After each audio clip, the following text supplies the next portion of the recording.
Olá, pessoal, como estão todos? Muito bem, hoje o nosso TrincaCast vai falar com você, fornecedor. Eu até gosto de fazer uns stories no Instagram dizendo fornecedor, já olhando com aquela cara de dando bronca, porque a gente sabe que o fornecedor é um pouco mais, talvez até por conta da falta de capacitação que existe no mercado, ele é um pouco menos atento às atualizações normativas, às dinâmicas das contratações públicas. Então, hoje, nós vamos falar para o fornecedor. E eu estou aqui, como sempre, com os meus amigos Karina e Bruno. Vou passar a palavra rapidamente para cada um deles, mas como é um tema que eu gosto de falar muito, que é com o fornecedor, vou trazer de volta para mim bem rápido. Karina, tudo bem? Tudo bem, pessoal. O tema é bastante instigante.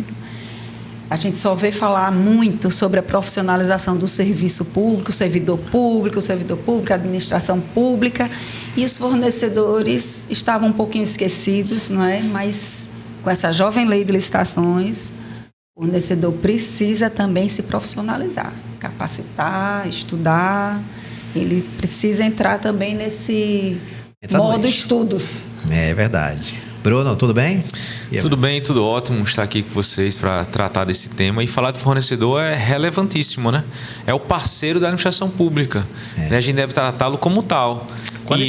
Diga. Não, pode falar, pode falar. Não, e ele tem que se capacitar, assim. E tem havido, tá? Tem aumentado, a gente tem percebido mais cursos, mais capacitações voltadas a fornecedor, e vamos falar sobre isso hoje. Eu já ia interromper você, porque assim, eu gosto da bronca em fornecedor, e porque o que acontece? Você falou assim, o fornecedor é o parceiro da administração pública, quando ele quer ser. Né? Porque, infelizmente, tem fornecedor que ele quer passar a perna na administração pública, porque ele acha que ali, dentro da administração, ele está ganhando mais, ele é o lugar onde ele tem para oferir lucro, que ele tem que vender mais caro, e não é bem assim não, porque afinal de contas o fornecedor está vendendo para um lugar que está usando o dinheiro talvez até dele mesmo, né? Porque ele está usando o dinheiro público, é o erário, tá? Mas por que a gente trouxe aqui a necessidade de falar com o fornecedor? O tema, se eu tivesse que dar um tema para esse podcast, seria fornecedor, não cometa estes erros. Por quê? A gente sabe, infelizmente, e a gente tenta reverter isso, mas somos um fio muito fraco nessa cadeia toda de treinamentos, mas a gente tenta conscientizar de que deve existir maiores capacitações para os fornecedores também, falando com o fornecedor. Não é o fornecedor participar de um curso onde o professor está falando com o servidor. Uhum. Porque a linguagem é diferente. Com certeza. Ligeiramente diferente em alguns pontos e muito diferente em outros pontos. Então, muitos dos erros dos fornecedores, já começando aqui no nosso roteiro de introdução, partem do fato, na verdade, de que o fornecedor não tem capacitação. Ele é jogado no mercado público, ele tem que, de repente, entrar numa plataforma para participar de uma licitação, não sabe para onde é que vai, ele, de repente, tem que ler um termo de referência e ele não sabe o que é que está acontecendo. Então, é importante que você, fornecedor, saiba quais são os caminhos mais corretos para você não cometer alguns erros que nós vamos comentar aqui, tá? Bom, hoje a gente tem aí ainda, vou passar a palavra para algum de vocês aí, porque se deixar eu falo do fornecedor o tempo todo. Hoje nós temos aí essa necessidade de capacitações mais estruturadas, de debates mais profundos. Por que debates mais profundos? Porque a lei é nova. É jovem, na verdade. Ela ainda é imatura em alguns pontos e nós somos imaturos em relação às interpretações dela. Se o fornecedor pegar o fio, e depois eu talvez conte um exemplo meu aqui. Se o fornecedor pegar uma interpretação que seja melhor para ele e conseguir amadurecer isso na administração, ele vai se dar bem. Então, ele também tem que se capacitar. E agora a gente está no meio de uso de inteligência artificial, né? E aí é preciso também mais cuidado. Vou passar a palavra para a Karina para ela fazer algumas considerações aí. Então, não basta o fornecedor ter o menor preço. Essa lei, ela vem com a ideia gerencial, estratégica, divisão de resultados. Então, não é mais o menor preço que vai ser levado em consideração. Então, proposta apta a gerar o melhor resultado, incluir no ciclo de vida do objeto. Então, leia o edital, entenda do objeto que você está trabalhando, que tem aquele fornecedor que vende do alfinete ao foguete. Então, ele precisa entender, ele precisa ter uma visão técnica, jurídica, estratégica para poder participar. Não basta saber, eu vendo copos, eu entendo de copo, vou participar. Então, a nuance é grande. Agora, são muitas situações que eles precisam analisar, olhar direitinho o tempo de referência, as penalidades que eles podem vir a sofrer se não analisar direitinho. Então, essa questão da capacitação, do debate do mais profundo, que deve ser levado muito em consideração mesmo. Veja, tá vendo, fornecedor, que a gente está aqui tentando ajudar você, né? Então, vamos começar do começo, né?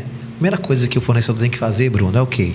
Ler o edital direito. Porque o que acontece? Então, um dos principais erros é não ler o edital. Pelo amor de Deus, o edital. Com certeza. E por edital, ele deve entender que não é só aquele texto inicial. Os anexos são fundamentais. Talvez o mais fundamental de todos seja normalmente o primeiro anexo, que é o termo de referência, né? A minuta de contrato também. Ler toda a documentação que está ali envolvida. Claro, ao longo do tempo, ele fazendo licitações diversas vezes nos mesmos órgãos, ele acaba acostumando e já sabe onde ir. Mas para quem está começando, leia sempre o edital completo, porque cada órgão faz o seu ao seu molde, não tem um padrão definido, né? Há uma estrutura mais ou menos comum, mas é importante que ele leia todos os pontos.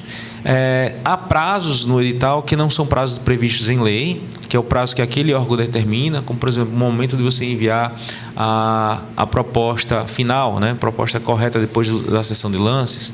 É só um exemplo de prazo que não existe. O prazo de validade da proposta também não é definido em lei. Quem define é o órgão, vai estar escrito no edital. Anotar esses pontos. Então, primeiro erro crasso, não ler direito. Mais do que ler, tá, Jorge? É estudar, apontar, anotar, para até fazer impugnação, fazer um pedido de esclarecimento e entrar na disputa da melhor forma possível. Eu tinha uma prática, vou dar uma dica para vocês aqui. Quando eu trabalhei na indústria de imobiliário, né, aqui do estado, durante 8 anos.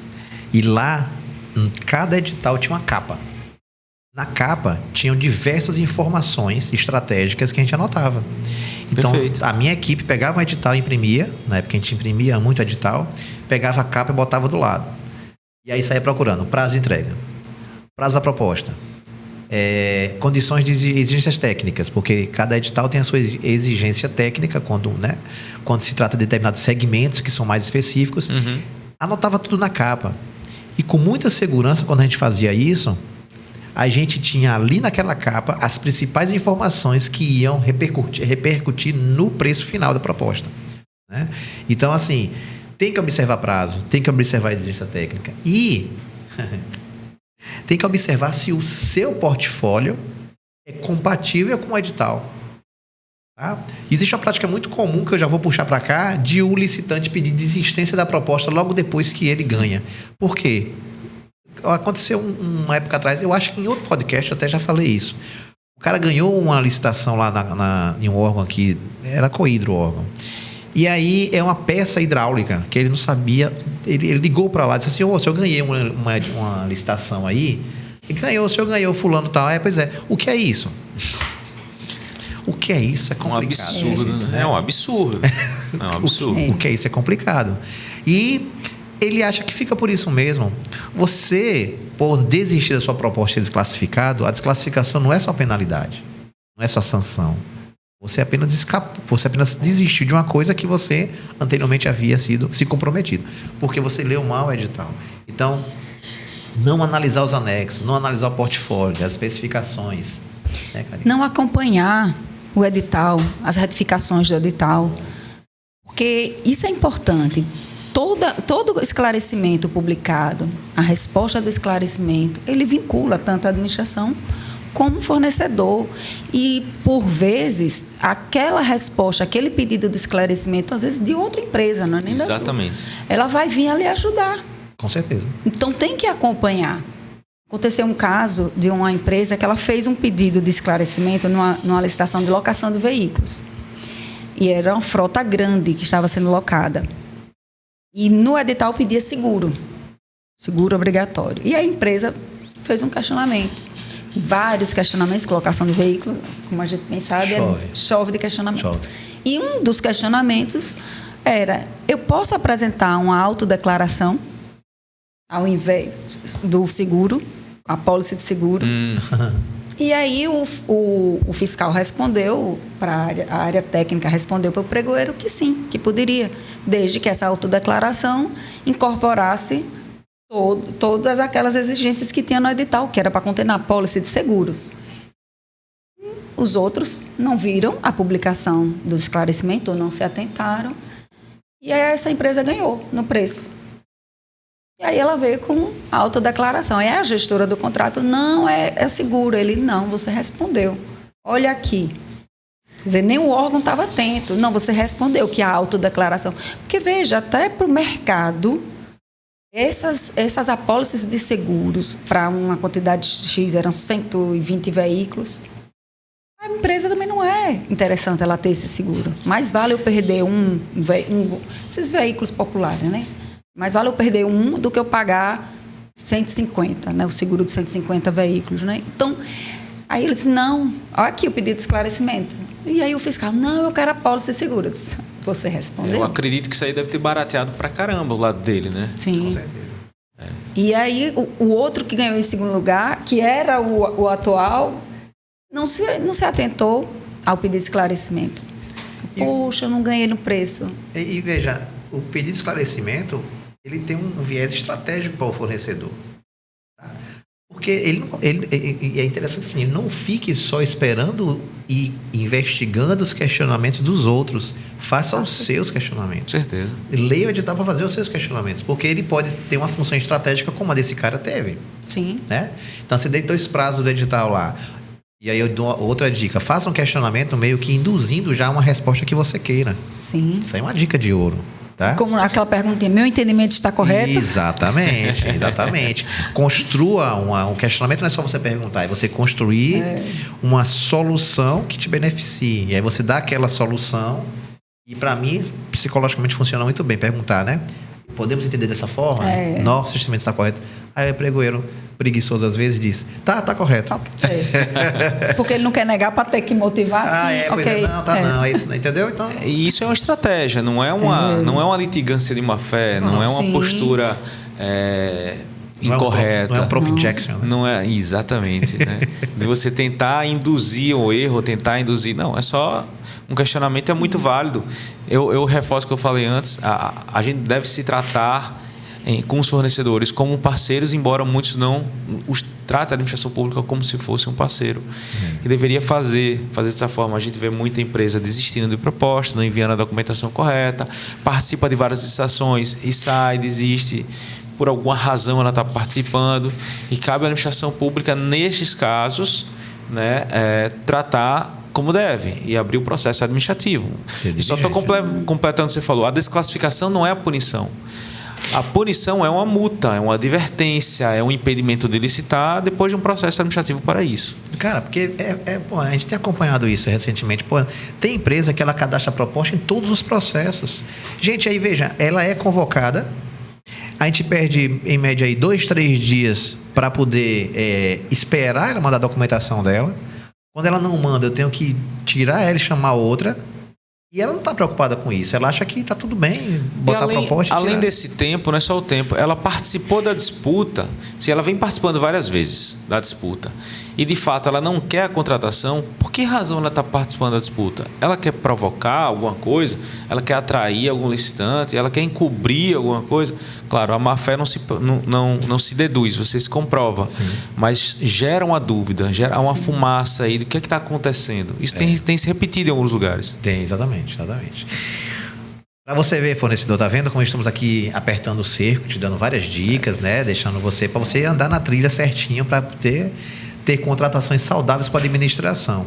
Veja que a administração está tentando amadurecer e, se tudo der certo nos próximos anos, com a ideia de planejamento das contratações, com a ideia de você planejar, e quando eu falo planejar, não é só a fase preparatória, a fase de seleção do fornecedor e a fase de contratação, tudo isso faz parte do planejamento e tudo isso está bem delineado na nova lei de licitações, na jovem lei, né? Você vai ter que se adaptar a essa realidade, senão você vai começar a ser afastado. Você não pode encarar, fornecedor, a licitação como era antigamente. você seguia o fluxo da administração. A administração não se planejava muito bem e você ia no barco junto. Era tudo meio que, entre aspas, bagunçado, né? Por conta da legislação. Agora a legislação é outra vivência, tá? E por isso você deve conhecer a legislação. Né, Karina? Se você não conhece a legislação, você não tem poder de argumentar com a administração. Com certeza. Tá? Eu vou contar um caso bem rápido, que eu falei que ia contar no comecinho do coisa, que foi quando, né, em 2006, quando saiu a lei de microempresa, empresa de pequeno porte, tinha uma discussão, logo no começo, de quem é que a gente devia chamar para cobrir o preço. Né? Hoje está consolidado de que sempre chamamos para cobrir o preço aquelas empresas que estão atrás do atual arrematante. Se eu estou lá em quinto lugar e chamei o quinto concorrente, né? Já desclassifiquei 4, chamei o quinto e tem MEPP depois dele, eu chamo. E em uma licitação lá no Pará, eu lembro até que foi no Banco da Amazônia, logo quando a lei 123 foi promulgada, a empresa que eu trabalhava estava em quarto lugar, né? Não, estava em terceiro lugar, e as duas primeiras tinham sido desclassificadas. A quarto lugar, ela estava em relação... Não, a gente estava em quarto, uma coisa assim. Eu sei que ela estava em uma colocação depois da gente, tá? E o preço dela estava dentro do limite de empate ficto da que estava na frente da gente. Vocês não eram MEPP? Não. Mas já tinha sido desclassificado 1, 2 ou 3 antes. E aí eu entrei com recurso e disse assim, olha, a senhora concedeu um empate ficto para a empresa que está atrás de mim, mas o empate ficto deve ser considerado sempre em relação do primeiro colocado. E o primeiro colocado já foi desclassificado e o preço dela está muito lenho. E não é que colou? Eu já ia dizer que... Mas na época, talvez... Que teoria foi essa? Uma discussão. A discussão fazia sentido. Eu me lembro que quando eu fiz o contrário, né? Eu fiz o certinho. E aí o licitante, não pode já... Eu disse, o outro já acabou, o preço agora é esse. Não, eu fiz... E foi uma confusão, e era presencial naquela época. Não, esse foi eletrônico. Eu fiz essa construção jurídica. Eu já estava imaginando você passeando no Pará... Não, foi aqui, era eletrônico. Eu tive que correr para a Lan House um dia, enfim, um caos nordestino. Interessante. Então, houve esse debate, né? Hã? Houve esse debate jurídico. Houve esse debate. E o meu argumento vingou. Vingou por alguns meses, né? Depois se consolidou, e eu acho que de fato tem que ser assim, as MS chamadas em relação ao arrematante. Claro, né? claro. Mas por quê? Eu conhecia a legislação. E ela não conhecia. E ela não conhecia tanto. Acontece. Tá? Na verdade, ela era uma pregoeira um pouco mais já velha guarda, já estava meio cansada. Ela depois confessou assim, não, inclusive eu já estava cansada, depois ela se aposentou, enfim. Mas é interessante, dentro desse imbróglio todo, entender que o fornecedor tem que entender para falar de igual para igual. Ele tem que falar de igual para igual para a administração pública, tanto para ele dar segurança para a administração de que aquele fornecedor é um fornecedor sério, quanto para ele não se deixar levar pela administração, que infelizmente a gente sabe que tem alguns lugares que... Se ele não conhecer a legislação, ele fica limitado só a debater a questão técnica do objeto, que é extremamente relevante, mas ele tem que adentrar também na esfera legislativa e jurídica da coisa. Toda vez que eu ministro algum curso, eu sempre falo, olha, vai trabalhar com licitações, você não pode fechar a cara para a lei. Poxa, você tem que ler a lei, tem que conhecer um pouco de norma. Ah, não estou afim. Então, contrata alguém. Contrata um jurídico, contrata consultoria. Sim. O mesmo eu falo para servidores que são fora da área jurídica. Ah, eu sou jornalista, eu sou sei lá, da área de educação física, eu sou de outra área, nada a ver, mas vai ter que trabalhar com lei. O mínimo você tem que ler sobre a lei. E é fundamental. Vai participar da licitação. E ainda, se possível, ele está sempre trabalhando ali em licitações no Pará, foi o exemplo que você deu. Procura saber os regulamentos dos órgãos do Pará.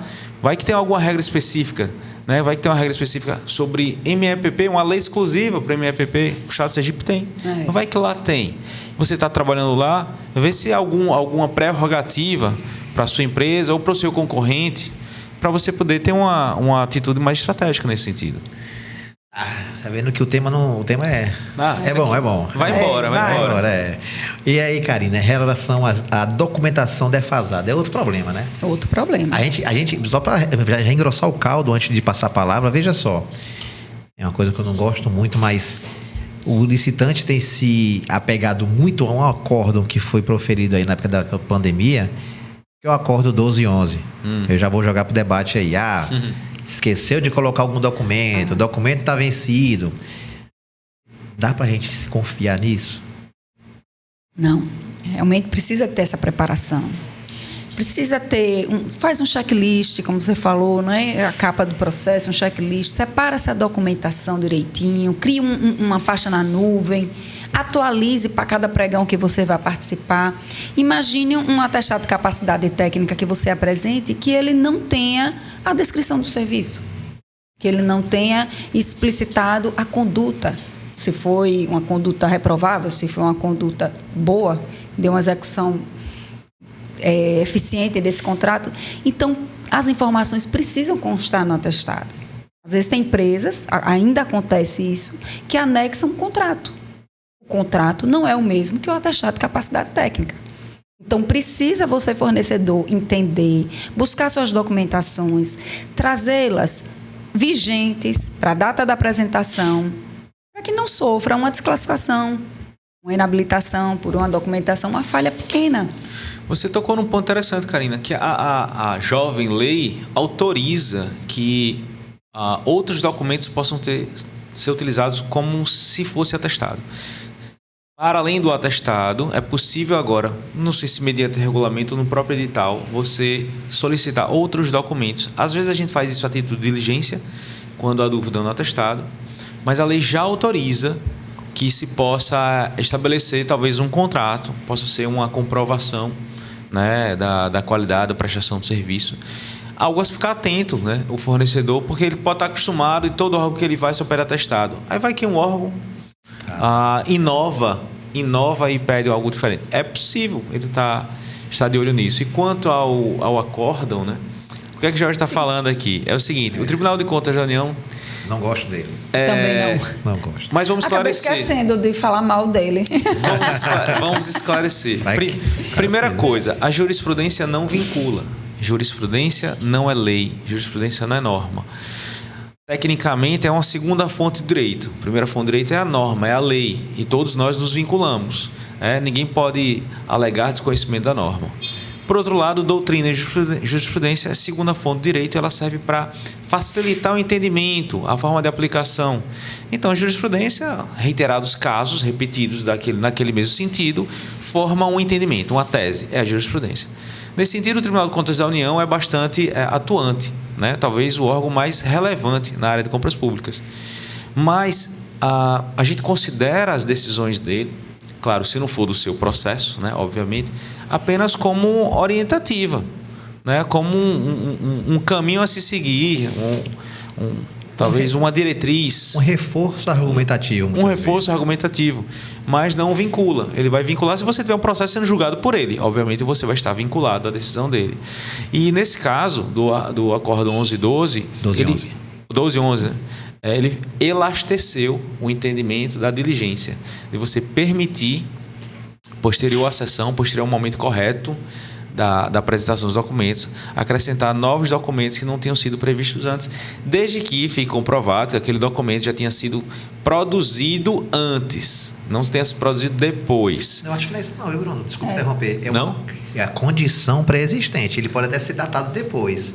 Mas o que a Acordo permite é o seguinte: eu posso ter um atestado emitido depois, mas que comprove que eu forneci anteriormente. Eu acho então que ele permite ainda mais do que eu estou falando. Porque eu vi acordo dizendo depois desse acordo 1211, eu já vi acordo dizendo assim, o atestado foi emitido com a data do dia 15, a licitação foi dia 10, mas atestava que ele tinha fornecido antes, a condição é pré-existente. Nossa. Foi além do que eu imaginava. Entendeu? Então, assim... Ou seja, o atestado foi produzido depois. Isso. Mas ele relata uma condição pré-existente. Pré-existente. A condição é pré-existente. Entendeu? Entendi. Por que eu não gosto desse acordo? Porque, veja só... Cara, ele abre demais isso. Sim. Cara. Professor... Esqueceu de apresentar o atestado. Professor, como é que fala? Mas senão a licitação vira uma gincana. O cara tem um documento, então o cara consegue comprovar.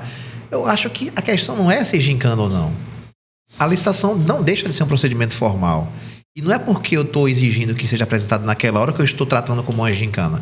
Eu apenas quero uma organização do processo. Sim. Penso eu. Eu quero que o processo ande de forma regular. Eu vou ficar abrindo diligência o tempo todo. Mande aquela documento. Eu não sou o pai do fornecedor. Entendeu, fornecedor? Porque, assim, a ideia minha existe um princípio estampado no artigo 5º, que é o princípio da celeridade. Ele não vem à toa. Sim. Aí eu tenho que ficar abrindo diligência para poder o cara mandar documento. Ah, esse aqui atende? Não. Tem pregoeiro que vai longe. Mande outros atestados que atendam. Porque os que ele mandou não atende. Eu já vi nesse sentido. Abra prazo razoável para ele apresentar um atestado que atenda. Que aquele não atendeu. Então, quer dizer, eu vou ficar ali babado o fornecedor, né? Até que momento ele consiga, né? Planilha. Isso, eu ia falar isso. Para ajustar tal item. A história da planilha que a gente vê em obras. Ah, porque o PCU disse para diligenciar quando passar de 25%. Eu sou com o ministro Anastasia, ele concorda comigo. Ele concorda com você, né? Ele sentiu a sua dor, concordou. Que o critério para mim é absoluto. Passou de 25 é fora, entendeu? Mas o TCU trouxe de lá o acórdão, né? Daquele acórdão. Os princípios não têm grau de hierarquia. Os princípios ele tem igual capacidade, igual poder. Então, é no caso concreto que você elege qual vai se prevalecer. Aparentemente, o TCU está tentando prevalecer o princípio da proposta mais vantajosa. A proposta apta a gerar o resultado mais vantajoso. Mas, por sempre, toda vez, todo caso, então esse princípio... Ele quer dizer que, a priori, esse princípio é mais importante e todos os outros que você estava falando, né? A questão da isonomia, do tratamento igualitário aos licitantes, da celeridade, do formalismo em si. Há um formalismo moderado. Entendeu? Então, assim, é bem complicado. E você falando de gincana, não é a gincana, mas é como você diz, é um ato formal. É uma sessão que é aberta para todos, que tem uma regra anteriormente publicada para que todo mundo cumpra.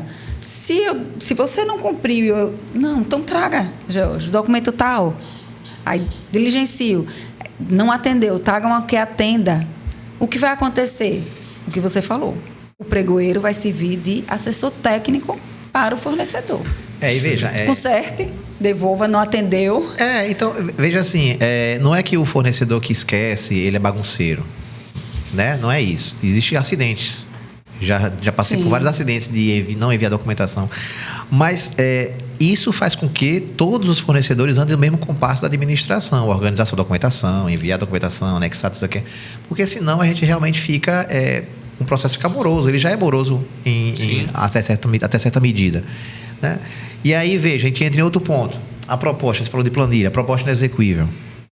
Tá? Fornecedor, pelo amor de Deus, quando você participar da licitação, já leve o que você quer pronto. Quando eu trabalhei na indústria de imobiliário, eu tinha uma planilha que tinha 4 níveis de desconto. 10, 15, 20, 25%. Eu saía dosando aqueles descontos ali, porque eu já tinha planilha, não precisava ficar perguntando para ninguém, e eu já era mais dinâmico na hora do lance. É até bom para você, para dar os lances. E aí você não vai incorrer em uma proposta inexequível. Né? Então, qual é o erro nesse caso? Não formula os preços finais, deixa para chegar lá. Pode ser que na hora você tenha que rebolar um pouquinho mais, mas vá um pouco mais preparado. Para quem possa estar começando a entender, proposta inexequível é aquela que não é factível, não é executável. Né? Ela é um preço tão ruim que não serve nem para a administração pública, nem para você. Porque você deu o lance para vencer, mas não consegue executar o contrato com aquele valor. Por isso que ela é inexequível. Então, o critério é o menor preço. Mas há um limite. Há um limite lá embaixo, que às vezes o barato sai caro. Né? Então, a gente não faz isso com o nosso dinheiro. Né? A gente não... Poxa, esse preço está muito barato, esse copo vai funcionar, eu vou topar nele, vai estilhaçar todo. Né? Então, a administração pública tem que seguir o mesmo caminho. Ora, se está barato demais, desclassifica, não tem condição de seguir. Né? Em obras de serviço de engenharia, há um limite de 25% de desconto em relação ao valor orçado pela administração. Só que os demais itens não tem parâmetro. Então, pelo menos não tem na lei. Alguns regulamentos estabeleceram. 50%. 50% tem sido mais usual, tem sido mais comum. Por que em obra de engenharia 25% e outros itens, objetos, é 50%? O objeto é completamente diferente. Uma obra de engenharia há uma planilha mais estruturada, há um sistema de orçamentação mais comum. É o OSSE daqui do estado de Sergipe, né? Eu tenho o SINAP também. Mas os outros itens é a pesquisa de preços normal, né? E os preços variam muito mais. Então, há uma limitação maior, né? Há uma margem maior.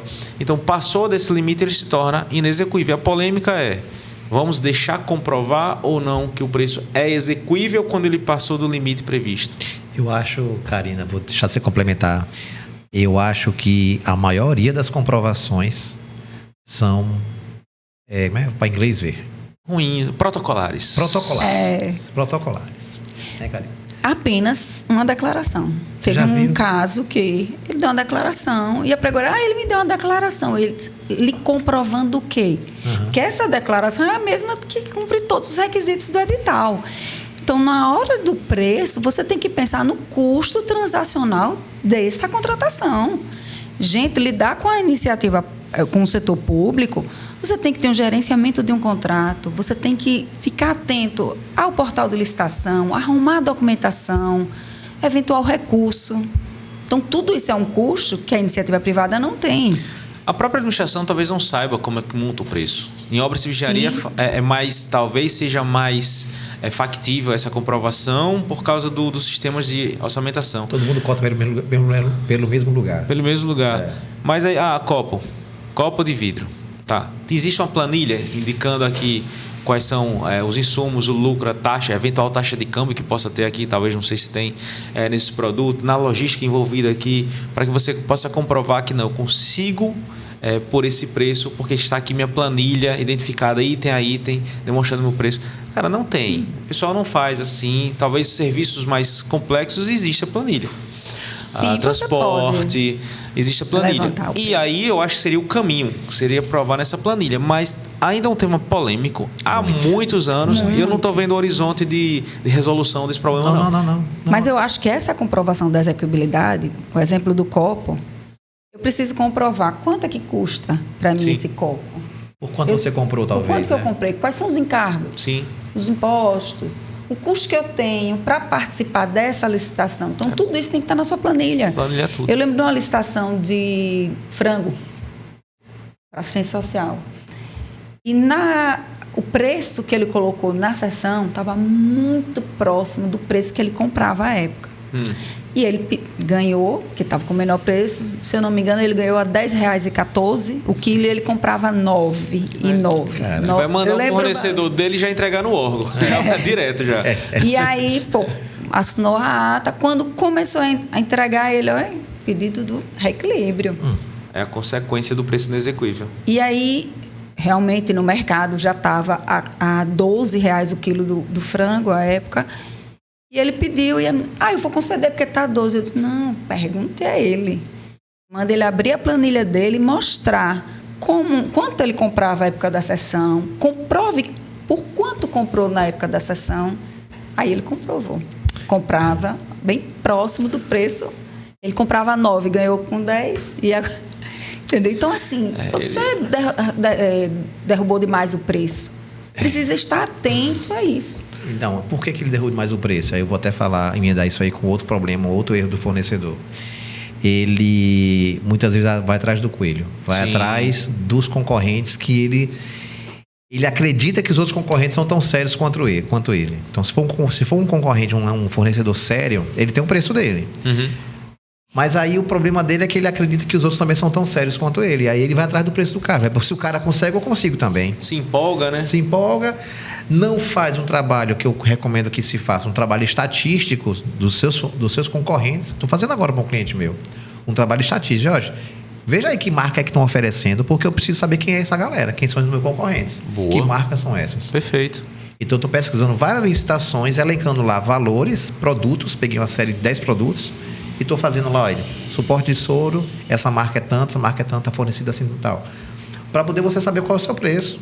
Sim. Para você não ir atrás. E o que esperar na sessão, né? Então, esse é um acerto, tá, fornecedor? É estudar o concorrente, estudar o mercado concorrente. Entendeu? E eles não fazem isso. Eu lembrei de um exemplo seu. Meu? O controle emocional. Sim. Eu lembro de uma licitação que você contou que você acompanhou com o dono da empresa. Foi mais de uma. E iam descendo o preço e ele baixando o preço. Lembra? Não, você sabe a moral. Já tá bom, já tô aí. Ele desceu brigando. Então Se empolgou. Vira o jogo de apostas, né? Quem dá menos. O Licitabet. O Licitabet. Nesse dia eu tirei ele da sala. Sabe o que é você tirar o dono da empresa da sala? Sai daqui. Entendeu? Porque senão ele ia arruinar o processo. Porque veja, você é técnico, você está contratado para ser técnico e ele está com a emoção ali a flor da pele, quer vencer a todo custo. Não, com certeza. Bom, passando para outro tema aqui, a gente já está partindo para o final, mas também é importante, fornecedor, que você entenda como funcionam os sistemas, tá? Tem muito erro aí de licitante que não acompanha. E hoje está muito fácil, assim, os sistemas são bem intuitivos, tá? Né? Eles são a lei colocada em prática, a parte procedimental da lei colocada em prática. Sim. Tanto que quando você conversa com uma pessoa que sabe da lei e bota o sistema na frente dela, ela sabe o que está acontecendo ali. Né? Então você tem que estudar a lei e entender o que é que está acontecendo dentro do sistema, conhecer o sistema. Porque ali você vai dar os seus lances, ali você vai acompanhar a fase depois dos lances, vai saber o seu tempo de enviar a documentação. Né? Ali você vai impugnar, vai pedir esclarecimento. Ali também, antes da fase da licitação, exatamente, você tem um lugar de impugnar. Eu já vi erros de empresas, por exemplo, ela acabou lá tentando impugnar o processo, não colocou um anexo. Como é que o licitante ia conhecer o teor do que ele precisava? E antes disso, ela levou presencialmente, quando não havia nenhuma previsão nesse sentido. A previsão era de colocar via sistema, uma regra expressa do edital dizendo que tem que ser via sistema. Então já tinha cometido um erro. E quando anexar no sistema, abra para ver o que você anexou. Você falou que esqueceu de anexar. Teste, né? Eu vi numa licitação que a empresa anexou a proposta de preço e esqueceu a técnica. E ela foi desclassificada. E ela, não, eu anexei o arquivo que não abria, porque deu erro. Então, anexou, vá lá e verifique. O sistema permite, né, que você retire, que anexe novamente. Pode terminar. Para fazer essa verificação mesmo, para não ter esse problema que você falou. Não, é interessante esclarecer o seguinte, fornecedor. A administração segue um rito. Ela não pode ficar flexibilizando o rito. Sim. Muitas vezes você vai achar que a administração ela é conservadora, mas ela não é. Ela tem que praticar o formalismo moderado. Exato. Tá?